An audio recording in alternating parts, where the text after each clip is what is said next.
Entonces, concepto importante, la resistencia al trasplante.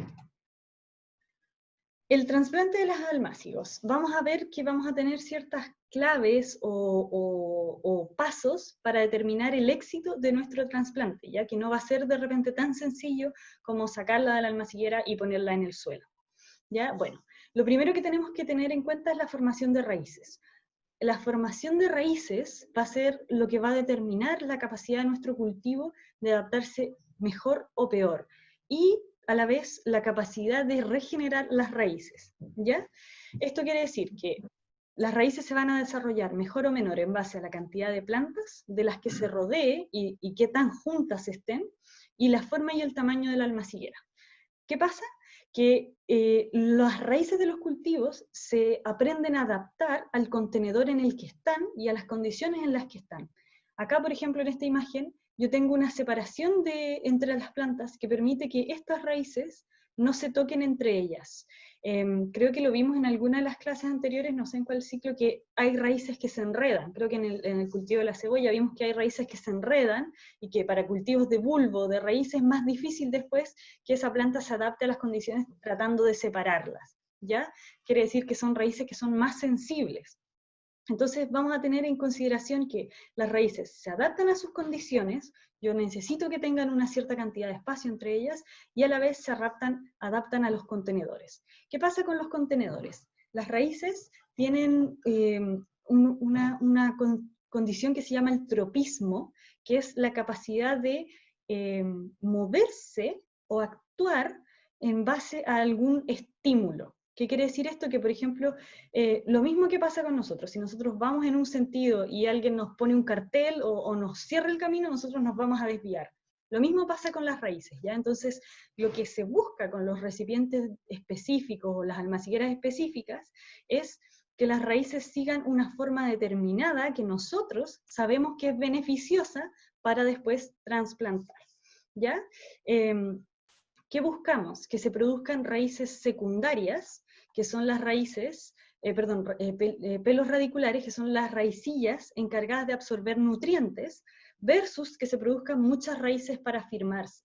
Porque cuando yo tengo muchas raíces secundarias o para afirmar, que se llaman, yo cuando trasplante mi cultivo, se va a demorar en poder captar nutrientes, ¿ya? Y por ende, finalmente va a demorar más su crecimiento si es que puede adaptarse del todo. Si yo tengo una mayor cantidad de pelitos absorbentes, que son los que captan nutrientes, yo entonces lo que voy a tener es un cultivo que va a llegar a un lugar y se va a poner a absorber muchos nutrientes y se va a adaptar muy rápido y muy bien a las condiciones. Lo que hacen entonces estos contenedores específicos es como tratar de darle esa forma a las raíces.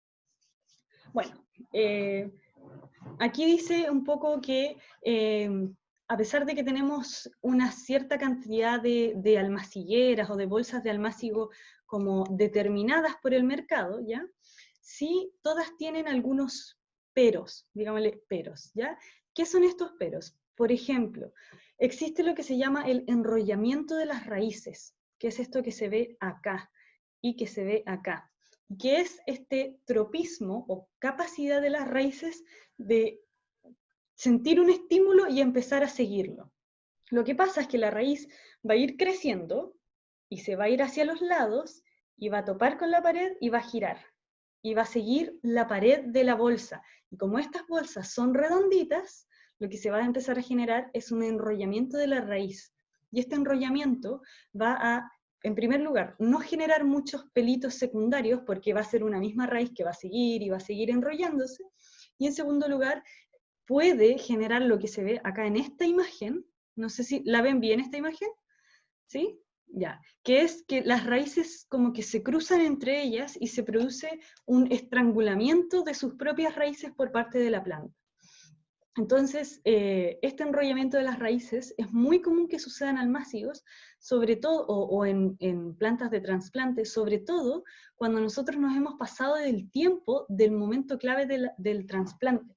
Entonces, podemos ver con esto que esto de llegar y trasplantar un almácigo no es así tan sencillo, porque si yo me paso, puedo enfrentarme a estas condiciones que son bastante difíciles de resolver. Si bien hay cultivos que resisten bastante bien una poda de raíces o soltarle las raíces de manera manual, hay cultivos que son muy delicados, ¿ya? Y esta delicadeza va a radicar en que si nosotros los movemos mucho con sus raíces, lo más probable es que se ralentice mucho su crecimiento si es que no se estropea del todo. Y que nosotros pongamos el cultivo así, tal como está en el suelo, lo más probable es que tengamos un crecimiento muy lento de nuestra plantita. Perdón que se está conectando más personas. Déjenme poner esto aquí. El segundo gran error que nosotros vamos a encontrar es que yo creo que es bastante común, sobre todo en los viveros, ¿ya? Y es este que se ve aquí abajo. ¿Qué pasa? Que cuando yo he olvidado mi momento del trasplante o ha pasado tiempo, hay cultivos que son muy vigorosos y que sus raíces empiezan a salir por las bolsas o por las bandejas de almacigo y se empiezan a adherir naturalmente a las superficies en las que se encuentran. Y después cuando yo tomo esa bolsa, voy a sentir como que la arranco y se escucha, ustedes van a poder escuchar cómo se resquebrajan las raíces, ¿ya? Y cuando se resquebrajan las raíces, yo voy a estar traumatizando o voy a estar afectando a la planta, porque muchas de estas raíces que se van a estar resquebrajando van a ser raíces absorbentes, pelitos absorbentes, y raíces de fijación importantes que yo voy a estar destruyendo en el fondo y produciendo un daño bastante grave. En este punto quiero ser súper enfática para que cuando ustedes vayan a los viveros, quizá a comprarse plantitas, se fijen, agarren la bolsita y la levanten. Porque si ustedes ven en la base que salen raíces, lo más probable es que esa planta ya esté un poquitito pasada. Y más todavía si ustedes van al vivero, dicen, no sé, yo quiero ese lirio, y cuando mueven la bolsa suena como que se está resquebrajando, entonces yo les recomiendo que ustedes digan, a ver, ojo que me estás vendiendo una plantita que podría no adaptarse muy bien a las condiciones en las que yo la vaya a poner. Ya en ese sentido, creo que hay que ser súper ético porque efectivamente los viveros tienden a tratar de sacar primero, de vender primero las plantas que están más enraizadas, porque se sabe por estas mismas condiciones que tienen un tiempo de vida menos estable o más corto, ¿ya? Entonces estos son de los principales daños que se pueden ver en los almácigos y que son claves para obtener un trasplante, un buen trasplante. Si yo evito esto, voy a tener más posibilidades de tener un buen trasplante. Entonces, sigo acá. Lo que hace referencia acá es que si bien existe...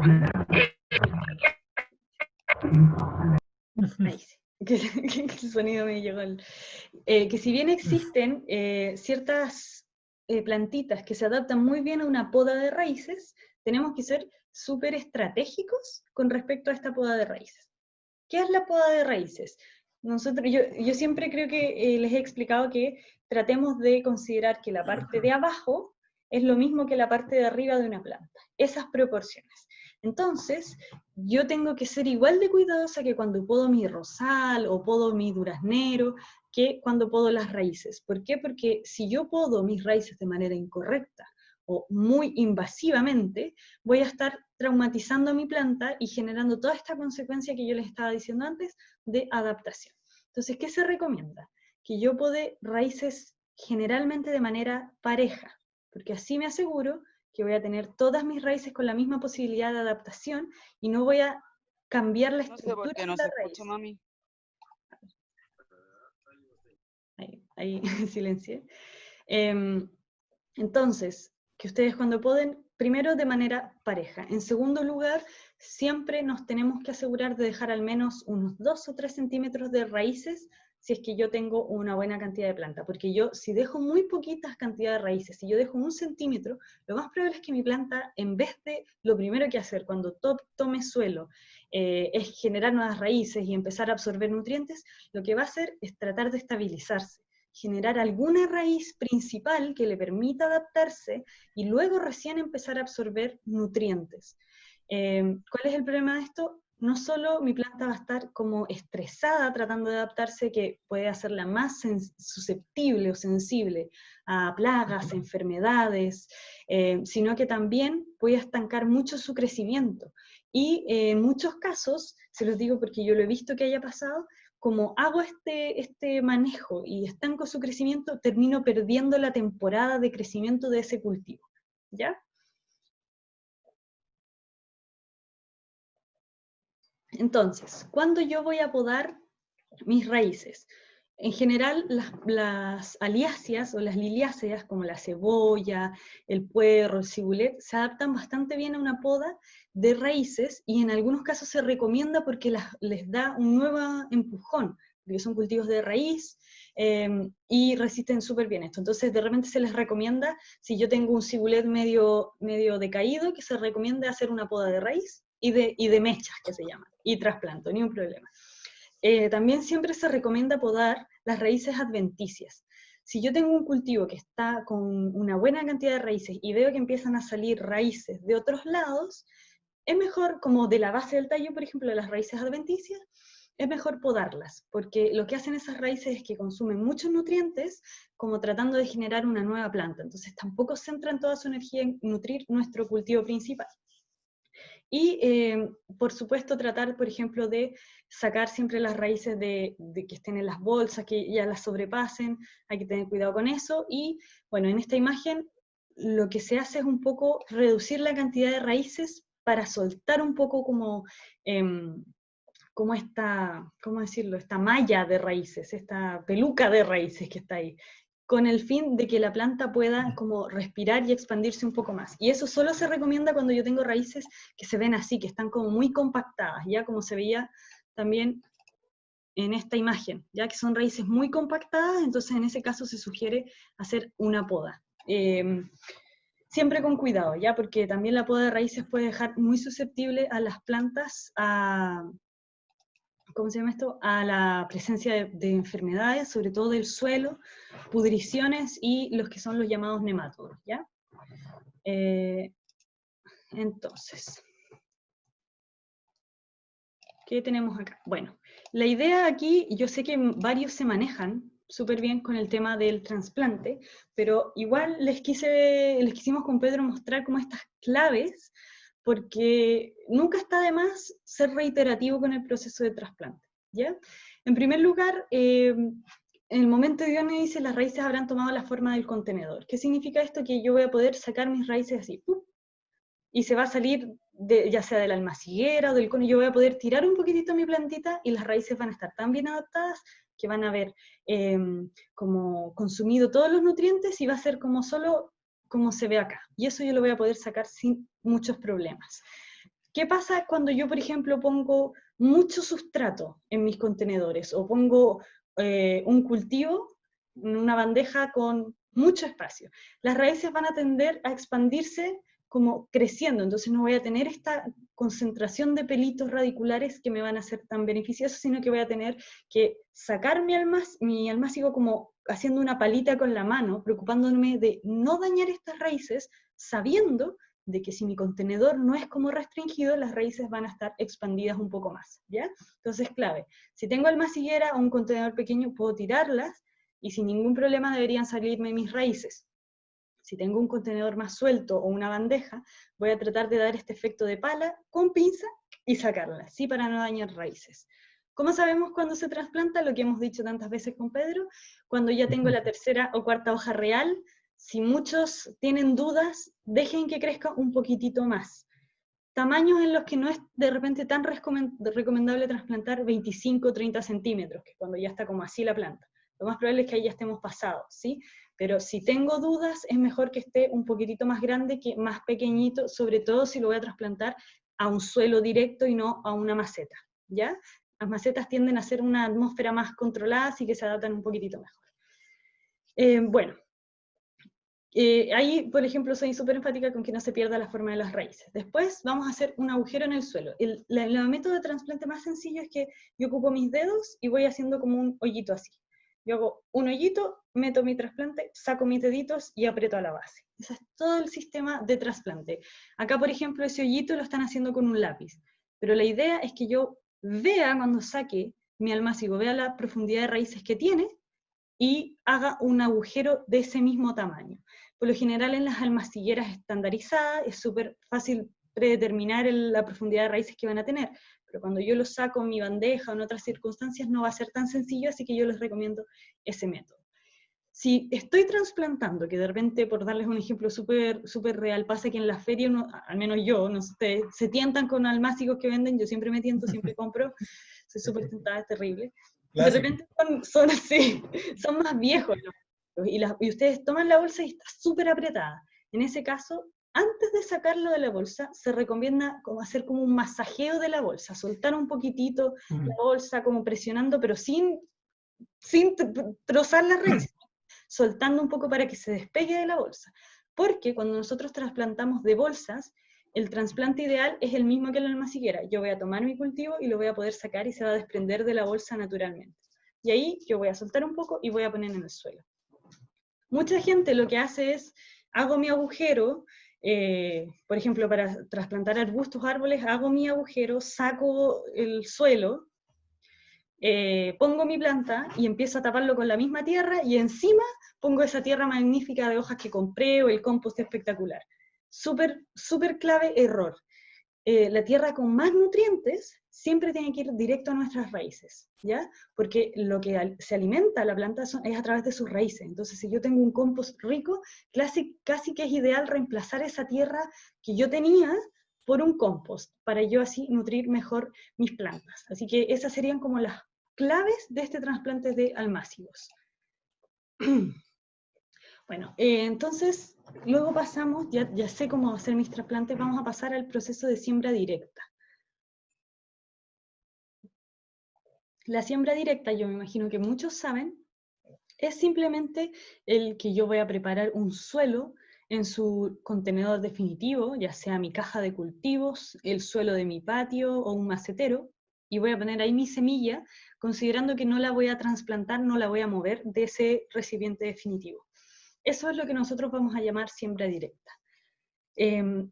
Esta resistencia al trasplante que yo les comentaba al comienzo es clave para saber cuándo yo voy a tener siembra directa, ¿ya? Porque la siembra directa la vamos a hacer con aquellos cultivos más que tienen una peor resistencia al trasplante, son más frágiles y sobre todo se recomienda, por ejemplo, con los cultivos de raíz, como los rabanitos o las zanahorias o los nabos, que son raíces más largas. ¿Qué pasa?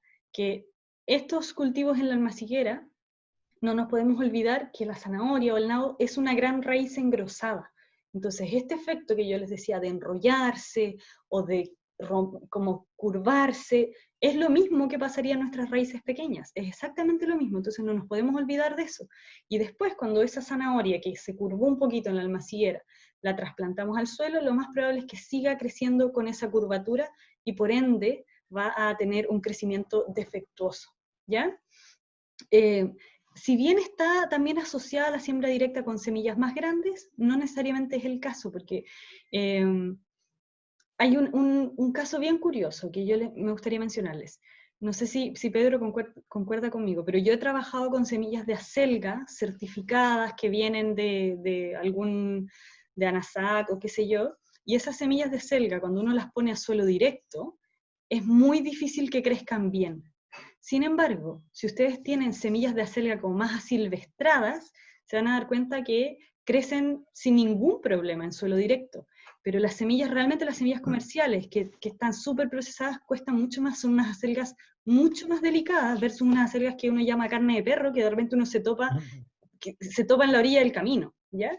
Entonces, está asociado de repente al tamaño, pero también a las condiciones o a la trayectoria de esa semilla, ¿ya? Así que es súper importante eso. Principalmente vamos a tratar de que siempre sean de siembra directa, respetando los requerimientos de suelo, semillas que son de raíces, como la zanahoria, el nabo o el rabanito, ¿ya? Bueno, también tienen que ver un poco con que es mucho más fácil que nos germine una semilla si nos equivocamos en profundidad en una almaciguera que en el suelo directo, ¿ya? Pero igual está como esas son las condiciones asociadas a por qué vamos a elegir siembra directa. Como les digo, hay muchas personas que tienen semillas que son súper resistentes, que casi no hacen almácigos, ¿ya? Yo he conocido en el campo sobre todo, y les salen y les funciona. Pero también son semillas ¿cierto, Pedro? Que son semillas que no hay que olvidarse que recuerdan, que tienen una memoria genética. Eso. De hecho, me quitaste las palabras porque iba a decir Exactamente lo mismo que las semillas tienen memoria, entonces Ay, una semilla que se ha cultivado eh, bajo ciertas condiciones, ciertos parámetros, y de forma natural, ojalá ecológica, orgánica, es una semilla que va a ser más resistente que una semilla de laboratorio, por ejemplo, que va a haber que almacenarla y que va a ser así como más delicada que una semilla con memoria campesina, con trayectoria y con historia al final. Así Sí, que totalmente de acuerdo. Está bueno el ejemplo de la selga y el miércoles se nos viene la selga, así que bacán igual. sí, exactamente, sí. Y, a ver, ¿qué seguimos? Bueno, el tipo de siembra directa que nosotros vamos a escoger va a depender de varias cosas, de las condiciones de suelo, ¿ya? Del espacio que nosotros tengamos y en general del tipo de semilla, ¿ya?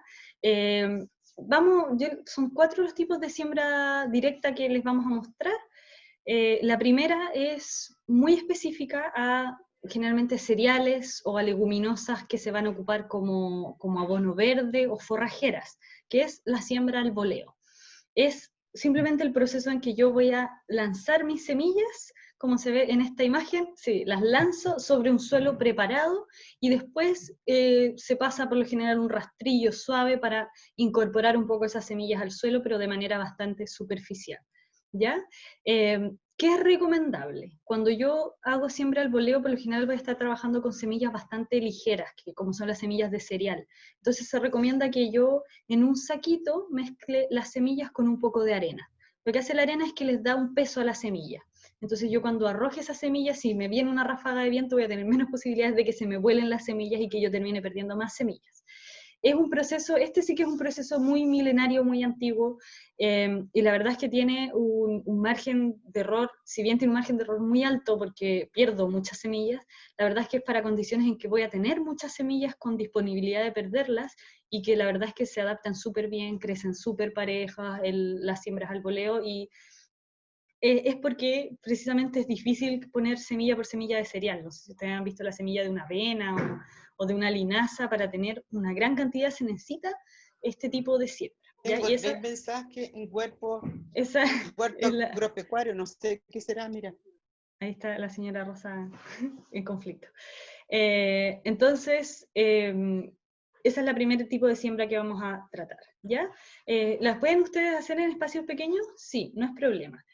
Eso sí, la siembra directa, o sea, la siembra al voleo siempre, siempre se recomienda tener súper ojo con los pájaros, ¿ya? Porque eso sí que están esperando que uno haga la siembra al voleo para venir a comerse las semillas. Entonces ahí el espantapájaro o las bolsitas, etcétera, súper buena recomendación. Después vamos a seguir con la siembra a hilera o chorrillo. La siembra en hilera es también bastante común, pero tiene sus pros y sus contras, porque por ejemplo, en esta imagen nosotros vemos que hay una cierta distancia, ¿ya? Ella, lo más probable, o él, no sé de quién será la mano, está poniendo, no sé, las semillas unos 2 o 3 centímetros. Acá no hay distancia entre las semillas. ¿Por qué se hace? Yo voy a asumir que no todas mis semillas van a germinar. Entonces yo me aseguro de poner muchas semillas y después voy a hacer un aclareo, voy a hacer un raleo. Pero lo que pasa es que con este método a chorrillo, yo igual voy a estar perdiendo una gran cantidad de semillas, porque en muchos casos me van a germinar casi todas. ¿En qué yo les diría que esto es recomendable con semillas más viejas? ¿Ya? Eh, que yo sé que quizá no germinen todas, que tengan más de 5 años, es un buen sistema ponerlas todas al hilo.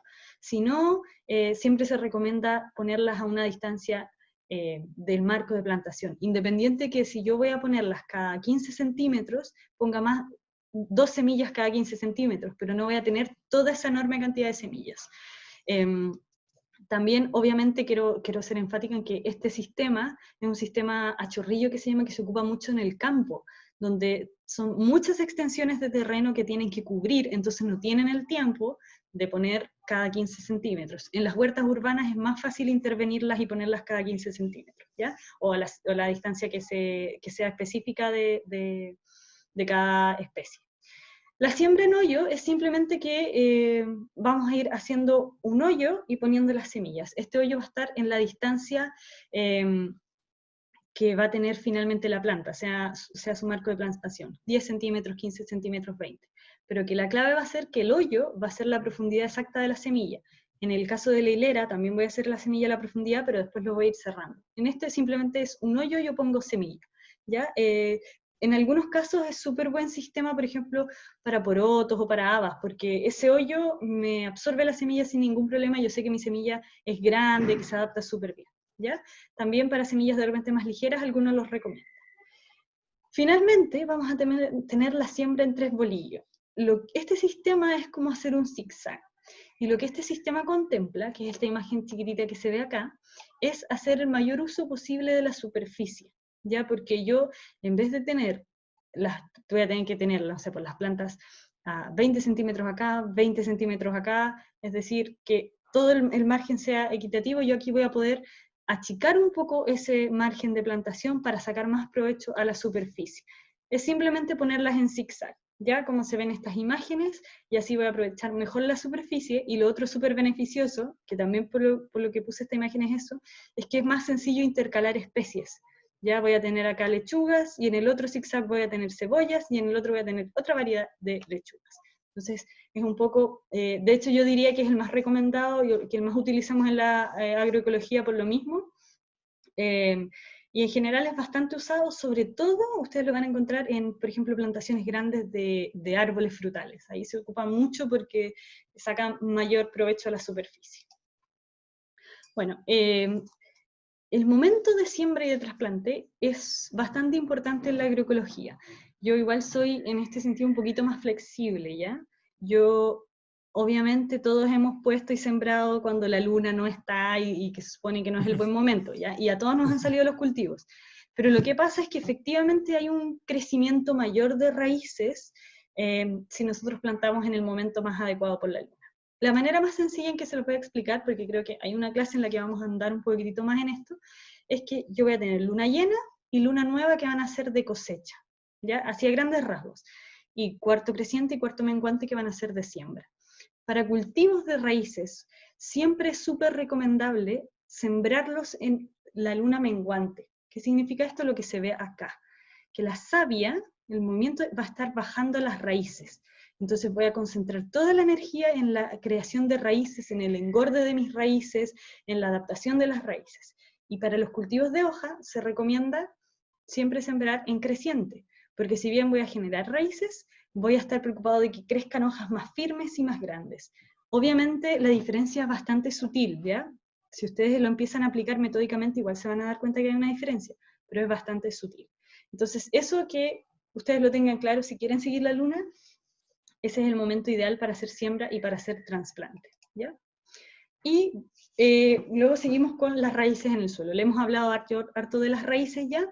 ¿Por qué son importantes? Porque tienen distintas formas. Y estas distintas formas van a afectar al suelo y cómo se relacionan entre ellas. A grandes rasgos quiero que se fijen en las distintas imágenes que tenemos acá, que claramente son distintos tipos de raíces. Acá tengo un nabo, acá tengo una cebolla, acá están los turiones, que podría ser perfectamente el rizoma, que podría ser la correbuela, la chépica, una maleza que tanto nos molesta. Acá podría tener yo un cebollín, un puerro, ¿ya? Y estas son bastante más comunes a ¿cómo se llama esto? La lechuga o el haba, por ejemplo. Entonces es súper importante que nosotros entendamos que las raíces se relacionan unas con otras en el suelo. Yo voy a tener raíces que se van a topar y que cuando se topen se van a enredar. Voy a tener raíces que van a estar muy separadas unas de ellas, entonces yo voy a poder achicar mi marco de plantación. Voy a tener raíces que ocupan las primeras capas de suelo y voy a tener raíces que ocupan con mucha profundidad el suelo. Entonces, lo importante en este aspecto, lo importante en este aspecto es que entendamos que bajo el suelo, cuando nosotros ya no podemos verla, vamos a tener una interacción de nuestras raíces, y esta interacción va a ser fundamental y súper clave para que nosotros tengamos cultivos que crezcan bien y que tengamos éxito en su crecimiento. Lo que hace el texto acá es un poco describirles cómo se relacionan estas distintas raíces en el suelo. Entonces, lo que vamos a hacer va a ser siempre tratar de mezclar raíces superficiales con raíces profundas, ¿ya? Porque no van a haber competencia por nutrientes, no van a haber roces entre las raíces, y voy a poder ocupar mi suelo de la mejor manera posible, ¿ya? Entonces, en realidad es harto texto, pero hace referencia a eso, que ustedes cuando vean sus cultivos, piensen en estas imágenes que les estoy mostrando. Busquen qué raíces tiene cada cultivo. Bueno, en la clase del miércoles vamos a ver harto eso, lo estamos viendo ya, pero para que ustedes entiendan cómo se relacionan estos cultivos. Y ahí te dejo, Pedrito, que sigas. Gracias, Aymara. Bueno, antes de hablar del punto 4, que es la competencia por nutrientes, María Jiménez nos preguntó si el orégano también se trasplanta de vez en cuando.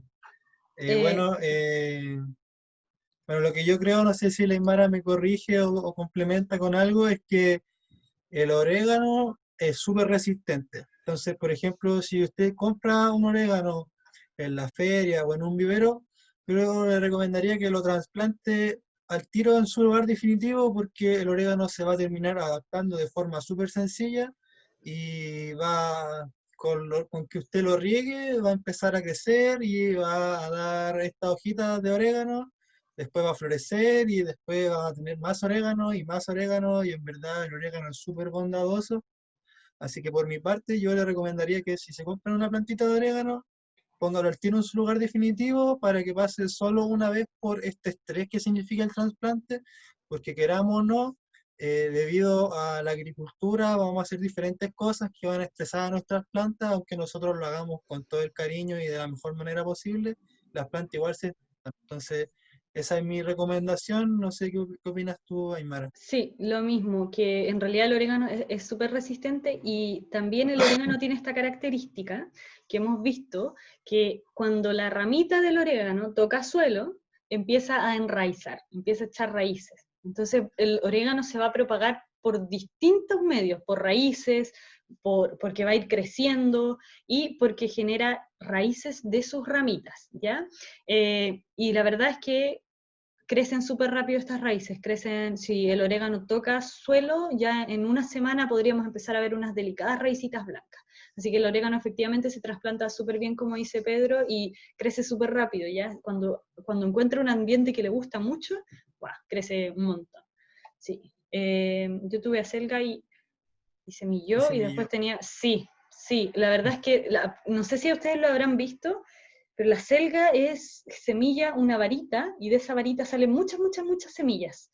Y esas semillas uno las toca y se caen cuando están secas. Entonces se propaga un montón, un montón, un montón, y sin contar con que los pajaritos también las mueven y las remueven mucho. Así que sí, efectivamente, pero tiene que ver también con, claro, que son acelgas que uno deja de repente, que por lo mismo son más resistentes, así que sí. El orégano merquén, ahí me pilló completamente la Jackie, A mí así. también me pilló, la verdad. Es una variedad de orégano. eh, y ahí, Sí, si quieres escribir más, Jacqueline, podemos sí, para que nos dejó ver metidos, más. porque Sí, si no lo investigamos. Ya, bueno, punto 4, la competencia por nutrientes.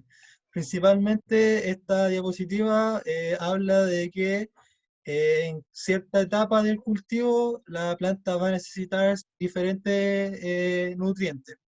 En la pregerminación y germinación, los cultivos lo que más necesitan es la presencia de agua y humedad, más condiciones climáticas del sol, ¿cierto? Y que esté cubierta con tierra para que la semilla dé paso a la germinación.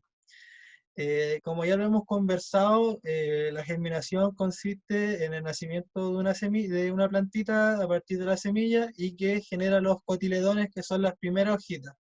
Y estos cotiledones reservan energía. Entonces, la primera fuente nutricional y de energía para la planta en esta etapa de pregerminación y germinación es brindada por los cotiledones, así que no vendría siendo tan importante un aporte nutricional en este momento. Cuando la planta empieza su crecimiento vegetativo, ya sea del tallo, las hojas, principalmente las hojas, la demanda nutricional aumenta, eh, y por lo general se recomienda que el suelo siempre esté bien mullido y con un alto porcentaje de materia orgánica. Y de todas maneras, principalmente en este desarrollo vegetativo van a utilizar el nitrógeno para este crecimiento principalmente de hojas, debido a que el nitrógeno es el principal nutriente que nos indica o que nos otorga este verde en nuestras hojas. Para la floración, los requerimientos nutricionales van a aumentar aún más, ya que va a necesitar mayor energía o mayor alimento la planta para generar sus flores, y en este punto va a utilizar otro nutriente más allá del nitrógeno, va a necesitar fósforo, harto fósforo y potasio en menor medida, y el fósforo juega un papel fundamental durante la floración, ya que entrega los nutrientes para llevar a cabo algo que se llama la diferenciación floral. En el crecimiento de frutas y hojas mayores, la demanda nutricional va a estar, va a ser fuerte, va a demandar más potasio. Tenemos que pensar igual, esto igual yo creo que lo hemos explicado, pero a medida que la planta se va desarrollando, va demandando diferentes nutrientes, principalmente va a demandar nitrógeno, fósforo y potasio. El nitrógeno, ¿cierto?, va a indicarnos o va a hacer que estas plantas sean verdes, que tengan harta hoja, y el fósforo y el potasio van a ayudar igual un poco en que se desarrollen raíces, pero en la etapa de floración y de fruto van a ser más demandantes estos nutrientes. Y en la etapa de maduración sigue participando el potasio, se encarga de dar color y sabor y la textura de nuestros frutos. Y luego de esto, cuando la planta, por ejemplo, si tenemos un tomate y ya está rojito, va a descender nuestra demanda nutricional. Podríamos decir que la planta está lista, cumplió su cometido, que es brindar semillas, y va a dejar de demandar tantos nutrientes. Y también dice en la diapositiva que en esta etapa ya no vamos a fertilizar, y tampoco, o puede que en algunos casos cortemos los riegos, como lo vimos en la clase de la cebolla, que unos días, unas semanas antes de la cosecha, nosotros cortábamos el riego para no pudrir nuestros catáfilos, nuestros bulbos. Continuemos. La competencia nutricional con maleza. Bueno, la palabra maleza, igual ya se les explicaba que es una planta que no está, que no es la planta que nosotros queremos en nuestro huerto. Por ejemplo, bueno, igual este es un término que viene desde la economía más que desde la agricultura. Y por ejemplo, si nosotros tenemos un cultivo de lechuga y sale una selga, podríamos decir que la selga es una maleza porque no es nuestra Claro. planta objetivo. Pero por lo general nosotros llamamos maleza a plantas que están en la calle, plantas que no queremos.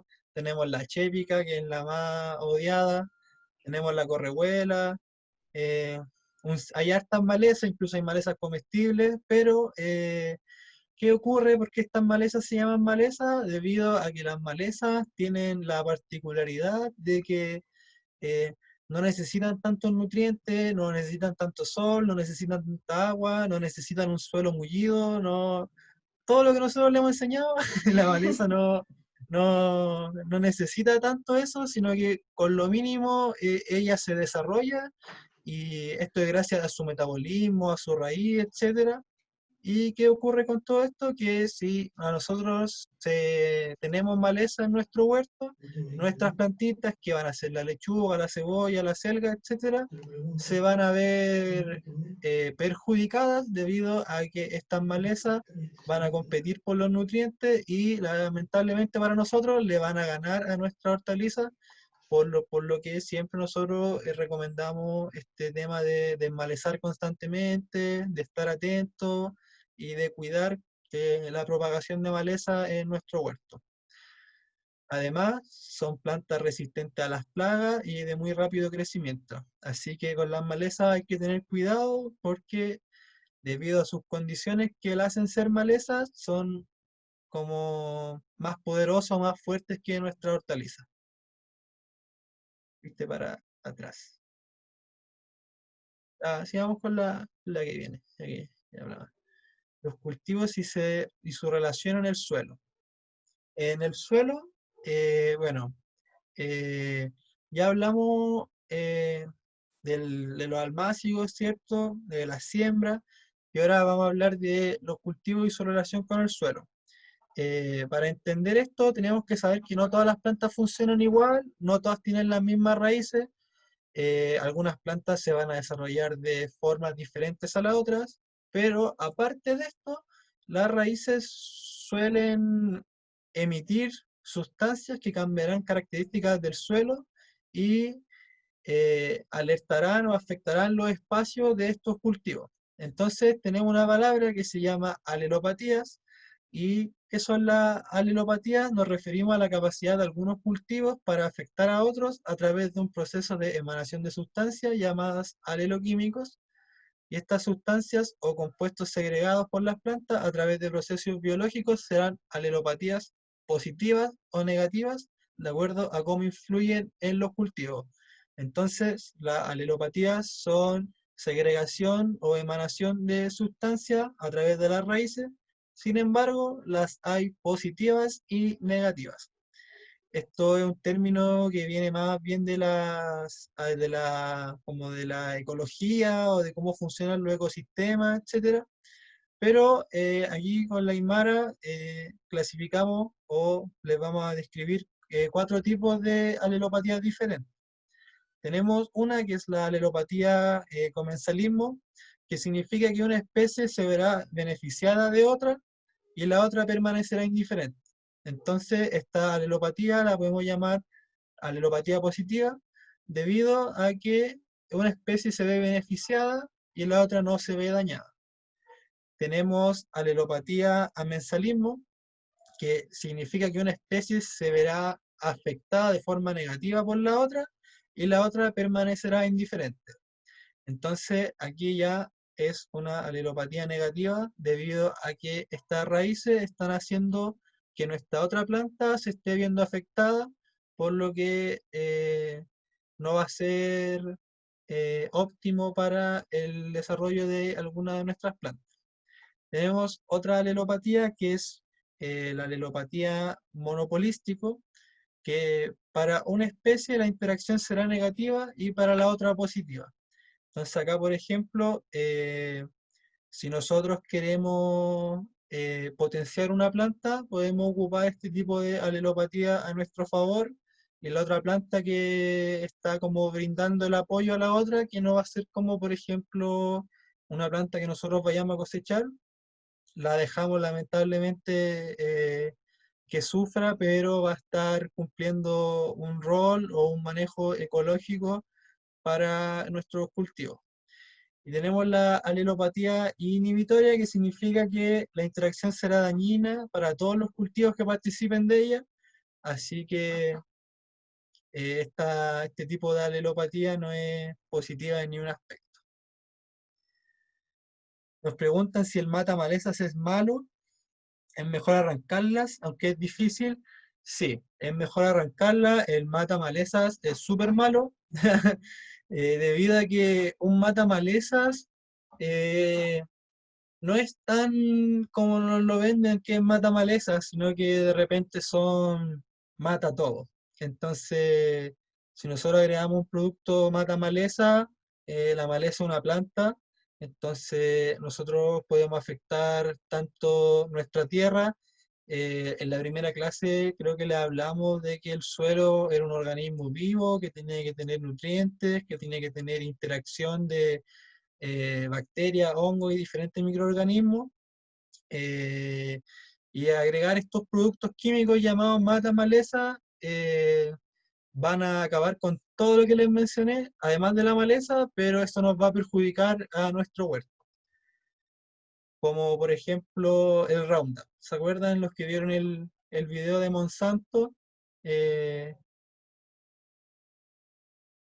Ahí es como un ejemplo claro de lo que ocurre a veces con los mata maleza. Es mejor arrancarlas y arrancarlas de raíz, sobre todo si es la chépica, sacarla con todo, porque puede que si nosotros, disculpen, no sacamos bien esta maleza, sino que, por ejemplo, la cortamos a la mitad, puede significar un rebrote de esta maleza y que vuelva a crecer con más fuerza y vamos a tener que volver a hacer el manejo. Entonces, sí puede ser difícil, puede ser agotador, pero es la mejor opción. Para combatir con las malezas de forma ecológica se pueden ocupar coberturas vegetales, cubresuelos, podemos ocupar paja, chip de madera y cubrir nuestro suelo, y de esta forma vamos a ser más eficientes con el agua, por ejemplo, pero también vamos a impedir, vamos a hacer una barrera para que a nuestras malezas les llegue la luz del sol y puedan desarrollar su fotosíntesis, y así vamos a pelear un poco con nuestras malezas de forma ecológica. ¿Las hojas secas también sirven? Sí, las hojas secas también sirven. De hecho, es la mejor opción, yo creo, porque no se descomponen tan lento, aportan nutrientes, aportan carbono. eh, en tiempo de otoño siempre hay hojas secas. Si tenemos hojas verdes también la podemos secar, así que hojas secas son una súper buena opción. Y estoy seguro que la Aymara en una clase les dijo que no son basura. Así que ténganlo bien ahí en mente, no son basura las hojas secas. Bueno, después de hablarles de la alelopatía y de la siembra, ¿cierto? De los almácigos, es importante que nosotros al momento de trasplantar podamos hacer asociaciones de cultivo. ¿Qué son las asociaciones de cultivo? Debido a las alelopatías que tienen las plantas y las raíces, nosotros podemos asociar cultivos de forma que sean beneficiosas para nuestro huerto. La asociación de cultivos es mezclar dos o varios cultivos dentro de nuestro espacio, de nuestro huerto, nuestra maceta, nuestro cajón, etc. Y de esta forma vamos a aumentar nuestra producción, va a ser una producción más eficiente y vamos a entregar manejos ecológicos para eh, diferentes plagas, etc. También vamos a utilizar mejor el suelo. También si asociamos plantas que son diferentes, no va a existir una competencia por nutrientes o por espacio, como le explicamos que, por ejemplo, la lechuga necesita más nitrógeno porque desarrollo de hoja, una raíz pequeña. En cambio, una cebolla se desarrolla hacia abajo, emana olores fuertes, entonces repele plagas de la lechuga. A eso nos referimos con asociaciones de cultivo. ¿Qué recomendaciones les podemos dar para que realicen sus asociaciones de cultivo? Eh, Siempre combinar diferentes cultivos de diferentes familias. Eh, por ejemplo, no conviene tanto asociar eh, lechugas con achicoria, bien lo podemos hacer, no va a ser dañino, pero siguen siendo de la misma familia. Entonces, por ejemplo, si creemos que estamos haciendo asociación de cultivos por asociar lechugas con chicoria, ese no es el sentido, sino que las asociemos con ajos, con cebolla, y podemos mezclar, poner 5 lechugas, poner 5 ajos, 5 achicorias, 5 cebollas, y de esta forma estamos poniendo diferentes cultivos. Quizá ahí se repiten los cultivos de hoja y los de bulbo, pero siguen siendo diferentes cultivos y estamos haciendo asociaciones que son benéficas. También podemos mezclar en esta lógica cultivos con diferentes tiempos vegetativos, como por ejemplo el rabanito, que es un cultivo súper rápido, mezclarlo con la lechuga o con la cebolla también, o mezclar los tres, y vamos a cosechar primero el rabanito, después va a haber más espacio para que la lechuga crezca, cosechamos la lechuga, y después va a estar la cebolla casi lista, y cosechamos la cebolla, y esto es un poco algo que nos va a dar o como la siembra escalonada, que nos va a dar una cosecha escalonada de que vamos a ir cosechando a diferentes tiempos nuestra hortaliza. También, por ejemplo, mezclar cultivos, como por ejemplo cuando se mezcla el cultivo de maíz con poroto y zapallo. El zapallo vendría siendo un tutor para el poroto, ¿cierto? Poroto se afirma en el maíz. El maíz, o sea, el poroto le brinda nitrógeno a este maíz, y si lo asociamos con zapallo, el zapallo cubre el suelo, entonces regula la temperatura, ayuda a que no salgan malezas, regamos menos, y de esta manera nosotros podemos asociar nuestros cultivos. En la clase de los miércoles también les comentamos con la Aymara que, por ejemplo, formas fáciles de pensar en asociaciones era pensar en ensaladas o en platos de comida. Si se llevan bien en la mesa, se llevan bien en el huerto, porque gracias a que crecieron juntas, a alguien se le ocurrió cocinarlas juntas. Entonces, igual es como un conocimiento campesino, antiguo, por eso son platos típicos, ¿cierto?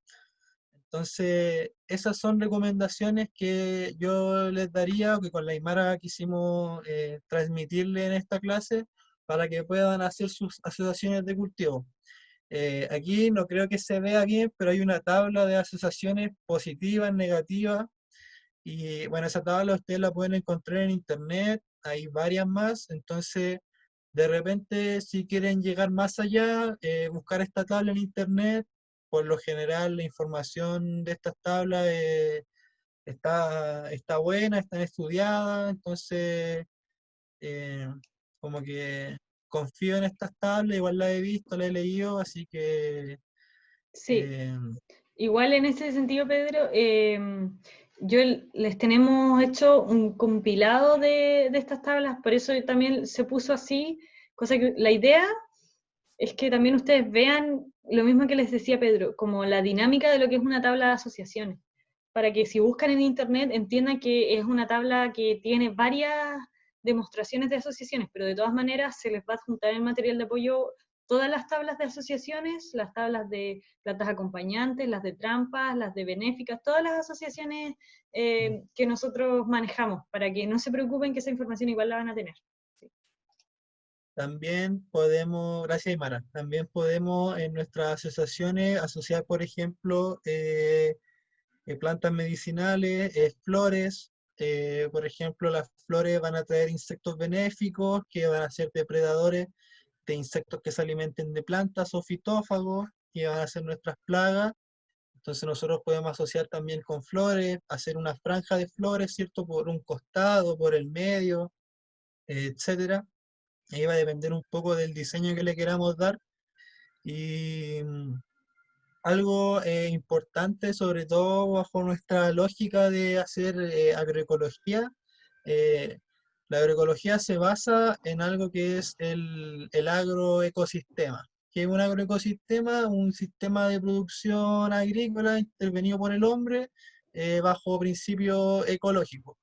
Entonces estos principios ecológicos hablan de esta asociación de cultivos. Entonces, asociar nuestros cultivos va a ser ideal para nuestro trabajo en el huerto y sobre todo para nuestro huerto urbano, en la casa, en la sede, en la villa.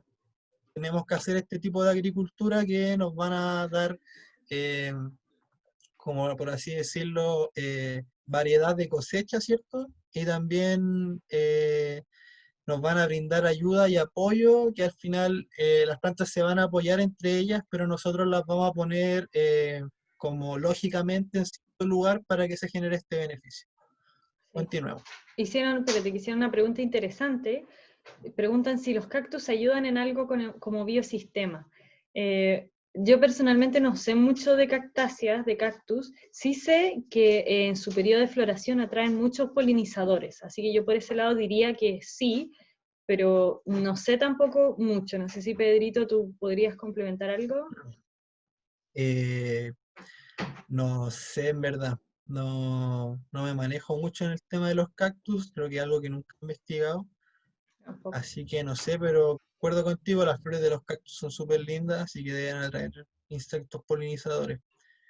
Pero de todas maneras, por ejemplo, si en la zona en la que estás tú, los cactus se dan bien y las Claro. hortalizas se dan bien y pueden poner unos cactus, yo creo que es mejor porque va a haber mayor diversidad, ¿cierto? Y puede que sea positivo.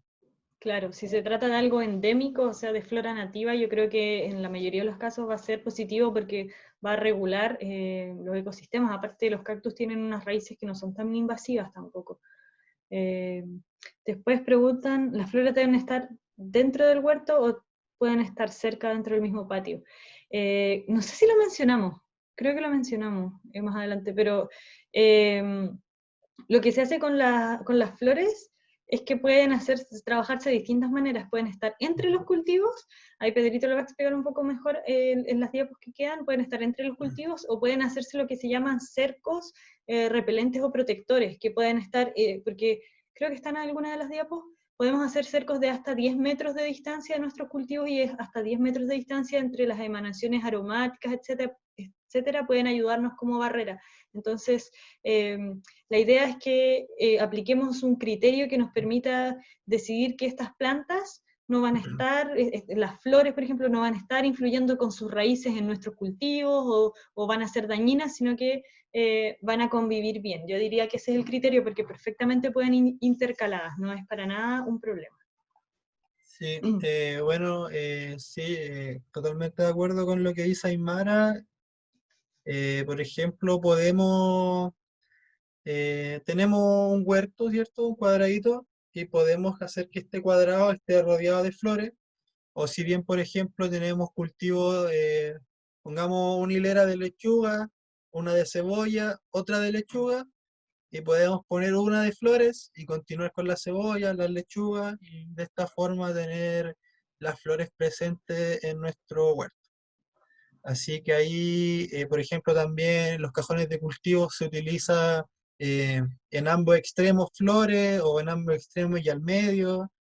Va a depender harto ahí como del diseño que uno le quiera dar. Eh, yo creo que nunca es negativo la presencia de flores, a no ser que sean plantas que traigan Claro. eh, plagas, que sean muy invasivas, etcétera. Siempre y cuando las tengamos controladas va a ser benéfico y que sean también, por ejemplo, ahora que lo mencioné, la caléndula se usa harto en el huerto ecológico urbano, pero si no le paramos un poco el entusiasmo que tiene de propagarse por el mundo, se puede Sí, generar sus problemas y tener caléndula donde no la queremos. exacto. Así que también ahí hay que tener ojo con esos manejos y actuar a tiempo, yo creo, y prevenir. Bueno, continuando con las asociaciones benéficas, son asociaciones que, como dice el nombre, nos benefician, ¿cierto? Y tenemos las plantas acompañantes, que son aquellas que por sus secreciones generan un impacto positivo en los cultivos, ayudando a su crecimiento, a la madurez o a la germinación de los cultivos, y es ideal para intercalarlas con los cultivos para favorecerlos. En este sentido de las plantas acompañantes, yo creo que una buena asociación vendría siendo el tomate con la albahaca, porque está comprobado que cultivar albahaca junto con tomate eh, favorece que nuestro fruto tenga mejor color, tenga mejor sabor, tenga mejor textura, y esto se le llama cualidades organolépticas. Si en alguna clase nosotros decimos mejora sus cualidades organolépticas, usted tiene que recordar que no hacemos referencia a la textura, al color, al sabor, al olor. Entonces, cuando nosotros cultivamos albahaca con tomate, es una buena compañía porque el fruto del tomate se va a ver beneficiado de las sustancias que emite la albahaca. Sigamos. También tenemos las plantas repelentes. Debido a estas alelopatías que se generan, ¿cierto? Eh, Van a haber plantas que van a significar que repelan a insectos plagas o parásitos o patógenos del suelo, etcétera. Entonces aquí, por ejemplo, en las plantas repelentes, la albahaca con su olor también vendría a cumplir un rol un poco de repelente, pero yo creo que su característica principal es la de favorecer las cualidades organolépticas, por eso la mencioné en acompañante. Y ya una asociación repelente, siguiendo con la lógica del tomate, puede ser la cebolla, un ajo o alguna liliácea que emite o que tiene estos olores característicos fuertes que pueden repeler insectos. Entonces aquí tenemos una alelopatía, ¿cierto? Que nos va a beneficiar, no va a pelear el tomate con la cebolla y la cebolla va a proteger a nuestros tomates. Exacto. Y también ideal que, como estamos con el ejemplo del tomate, y de asociar cultivos, ¿cierto? Podemos asociar albahaca con cebolla, con tomate, con rábanos y tener un huerto hermoso y diverso. Tenemos otro tipo de asociación benéfica, que tenemos las plantas trampa. Son aquellas plantas que por sus características morfológicas y fisiológicas se presentan más atractivas para los insectos que nuestros cultivos principales, por ejemplo, la lechuga. Entonces, por ejemplo, aquí tenemos el espole galán, ¿cierto? Sí, la escuela de Galán. Tenemos la espole galán, que es una planta que, si bien es bonita, tiene una flor, puede atraer quizás insectos benéficos. Sin embargo, esta planta se caracteriza más por atraer insectos plagas y ser más atractiva para nuestros insectos plagas. Entonces, por ejemplo, en nuestro huerto, si nosotros ponemos una espuela de galán, o yo he visto harto que las rosas también son bien atacadas por insectos, o que se usan de cultivo de trampa. También tenemos el tabaco, que los insectos llegan harto para allá. Entonces, los insectos se van a concentrar en nuestra planta trampa y no en nuestro huerto productivo ni en nuestro agroecosistema. Entonces, aunque nosotros tengamos la incidencia de plaga, es una planta trampa que está ahí con ese propósito. Puede sonar malo que sacrifiquemos una planta, que la pongamos ahí de forma estratégica, pero al final nosotros nos vamos a beneficiar al momento de cosechar o de manejar nuestro huerto contra insectos, ¿cierto? Contra plagas, utilizando estas plantas trampa que, como les mencioné, son más llamativas para los insectos que se alimentan de plantas o fitófagos que las plantas de nuestro huerto. Exacto. Así que esas son las plantas trampas. Asociaciones dañinas. Son aquellas asociaciones que la planta inhibe el crecimiento de la otra, ya sea en la maduración de fruto, en el crecimiento hacia arriba o vertical, o en la generación de sus raíces. También, por ejemplo, asociaciones dañinas son cuando nosotros cultivamos plantas que compiten, por ejemplo, por los mismos espacios o por los mismos nutrientes, o que también, ay, ¿qué le iba a decir? Que pelean por espacio, por nutrientes. Ay, lo tenía. Ya, filo. Y que se inhiben los crecimientos también puede ser. Claro. O que comparten plagas, creo que eso le iba a Ah, sí. decir. Comparten plagas, entonces es dañino que tengamos más alimentos para nuestras plagas, ¿cierto? Mientras más nosotros le proporcionemos alimentos, más se van a reproducir y más nos van a afectar a nuestro huerto. Eh, ¿Qué asociaciones podrían ser dañinas? Bueno, ahí está la tabla igual, pero por ejemplo, una mala asociación, el ajo con la col, debido creo que esta asociación es negativa debido a sustancias que emite el ajo. La col se ve perjudicada en esta asociación de cultivo, y también, por ejemplo, la lechuga con el apio no se llevan bien, tampoco la lechuga con la col nuevamente, o con el perejil. Son asociaciones que no se llevan bien debido a sus aleropatías. Ahí ¿Hoy termina? sí, ahí termina. Estábamos embalados, sí. Sí, eso sería, porque terminamos con el tema de las asociaciones, porque en realidad es como súper estratégico en el momento del trasplante. Tenemos que Mira, es verdad. saber, claro, eso sí, la zanahoria con la Sí, zanahoria. Sí, es súper curioso. Lo que siempre se recomienda es intercalar hileras de zanahoria con otra cosa, porque la zanahoria tiene una emanación de sustancias en su nivel de raíz y de hojas súper intensa. Entonces, como que se satura a sí misma. Es súper loco. Y por ejemplo, esta otra imagen de acá, este es el berro. No sé si lo ubican mucho. El berro no se lleva bien, creo que con nada, excepto con la frutilla. Es un cultivo súper difícil de asociar. Y son situaciones que se dan nomás, por sus características. Yo creo que como las personas, claro, igual es lo mismo.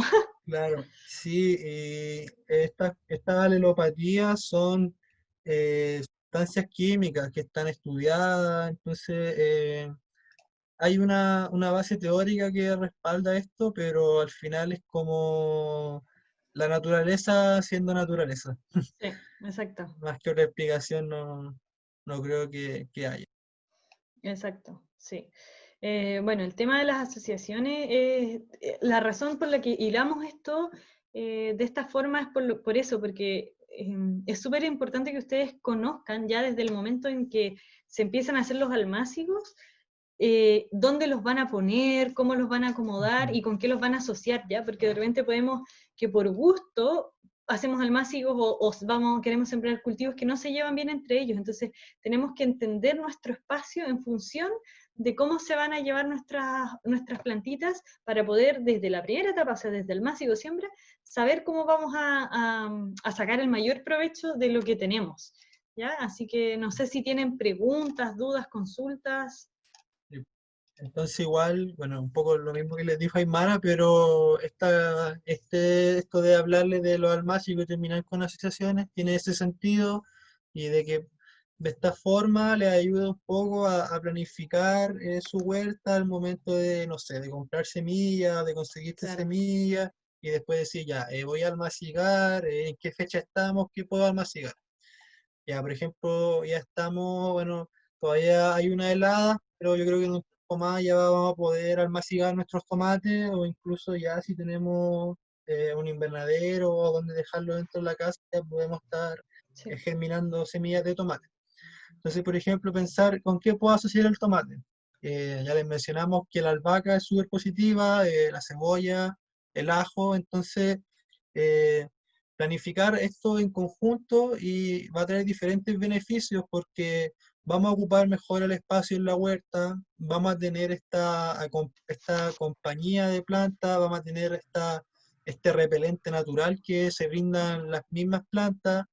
eh, También vamos a tener menos impacto si llega una plaga, porque por ejemplo, si me llega una plaga al tomate y se nos sale de control, quizás vamos a perder unos tomates, pero todavía tenemos la albahaca y la cebolla o el ajo que no se ven afectadas por esta plaga, entonces no va a significar una pérdida total de la cosecha.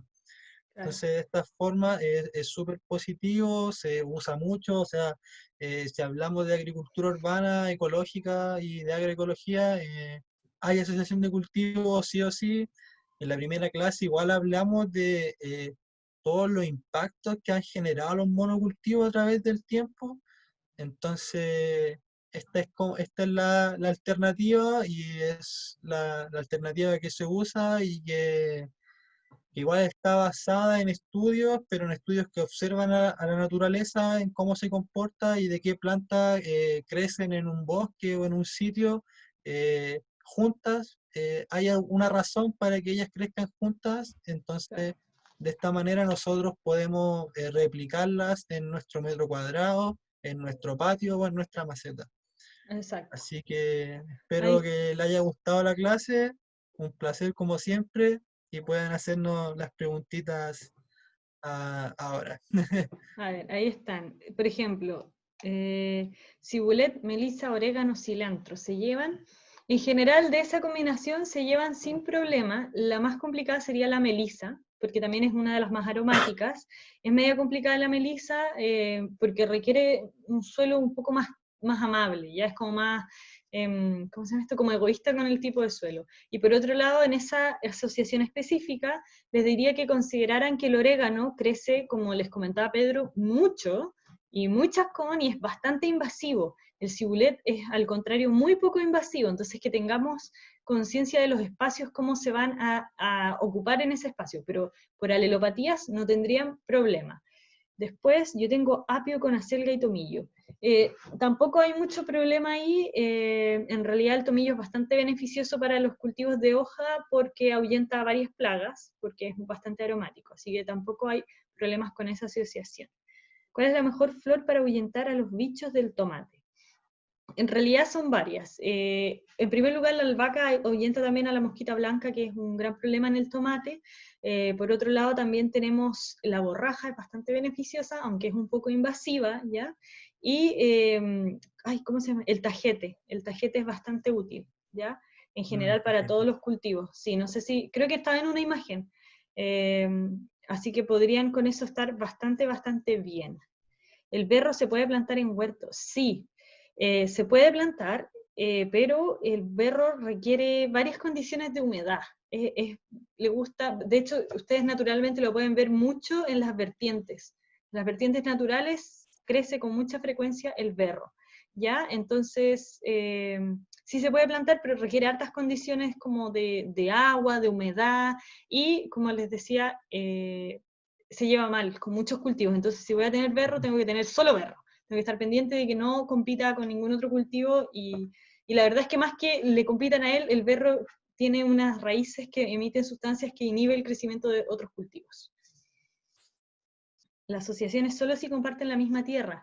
Súper interesante esa pregunta. La verdad es que no. La asociación también tiene que ver con lo que explicaba Pedro, que son las emanaciones aromáticas, ¿ya? Si yo no los tengo en el mismo suelo, sí puedo tenerlos muy cerca, y los aromas que emiten y que las plantas sienten se repelen mutuamente, ¿ya? Entonces no va necesariamente ligado al suelo, sino que también a estas aromas, y lo que explicaba Pedro, también a las plagas, porque yo puedo tener en distintos maceteros distintos cultivos que son comida de la misma plaga, y en esas condiciones se los van a comer por igual, independiente de que no compartan el mismo tipo de suelo.